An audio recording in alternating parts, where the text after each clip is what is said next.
ආයිබෝවන් අද දවසේ අපි සූදානම් වෙන්නේ සාහිත්‍ය පිළිබඳව ඔබට යම් අදහසක් එකතු කරන්නට විශේෂයෙන්ම සාහිත්‍ය කියලා කිව්වහම ගොඩක් අයට තියෙන ගැටලුව තමයි ඒක අපි ਵਿਚාරයක් ලියන්නේ කොහොමද රසාස්වාදනය කරගන්නේ කොහොමද කියන මූලික ගැටලුව තියෙනවා. එතකොට ඇත්තටම මූලික වශයෙන් අපි හොයාගෙන යන්න ඕන කාරණාව තමයි සාහිත්‍ය කියන්නේ මොකක්ද කියලා. දැන් අපිට හම්බ වෙන බොහොම ජනප්‍රිය සංස්කෘත පාඨයක් තමයි සහිතස්ය භාවෝ සාහිත්‍යම් කියන කාරණාව. එතකොට මේකේ සහිතස්ය කියන්නේ සහිත බව.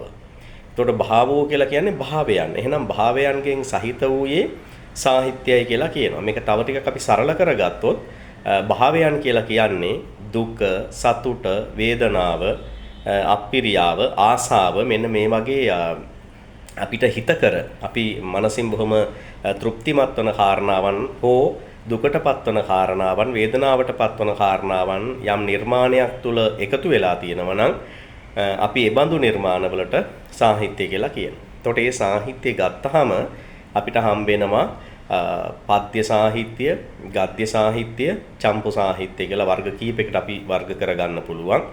ඒත් එක්කම මේක අපිට වර්ග කරගන්න පුළුවන් නවකතා, කෙටි කතා, ගීත, පද්‍ය නිර්මාණ මේ ආදී විවිධාකාරයේ භාවිතාවන් ඔස්සේ අපිට සාහිත්‍ය අවබෝධ කර ගැනීමේ හැකියාව තියෙනවා.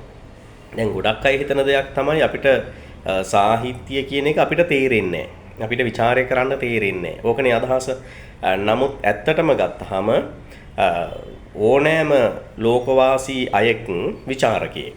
හැබැයි ඔහු තුල අර ਵਿਚාරය කරනකොට හොයා ගන්න ඕන සුවිශේෂී කරුණු ටික හොයාගෙන නැති කාරණාව පමණයි ඉතුරු වෙලා තියෙන්නේ. උදාහරණයක් ගත්තාම අපි කිසියම් නිර්මාණයක තියෙන උපමා, රූපක වැනි විවිධ අලංකාර, විවිධ කාව්‍ය උක්තීන් කියන කියමන් පිළිබඳව අපි හොයාගෙන නැතිකම පමණයි අපිට ඉතුරු වෙලා තියෙන්නේ. එහෙම නැතුව බැලුවහම අපි හැම කෙනෙක්ම රසවතෙක්, සාහිත්‍ය විචාරකේ. එතකොට ඔබට පැහැදිලි වෙනවා එහෙනම් ඔබත් මමත් අතර නැත්තම් සාහිත්‍යකරුවා සහ පාඨකයා අතර වෙනස් වෙන්නේ බොහොම සුළු රේඛාවකින් බව.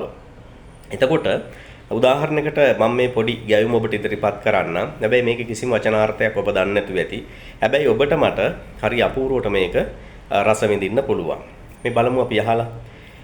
රති සුඛ සාරේ ගත මබිසාරේ මදන මනුහර වේසම් නකුරුනිතම් විනි ගමන විලම්බන මනුසරතං හදයේසම් මනුසරතං හදයේසම්.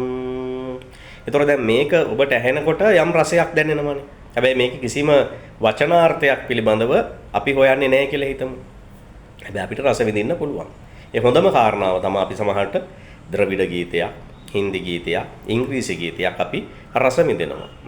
බොහොම අපූර්වට අපි රස විඳිනවා. හැබැයි එතෙන්දී අපිට ඒ භාෂාව මොකද්ද? එහි අර්ථය මොකද්ද? එහි තියෙන කාව්‍ය අලංකාර මොනවද කියන එක අපිට එච්චර අදාළ නැහැ. එහෙමනම් මෙන්න මේ තෝරා බේරා ගැනීම ඔබ රසවෙතෙක් කරන්නට ප්‍රධාන කාරණාවක් බවට පත් වෙනවා. හැබැයි මේක අපි අහලා බලන්න.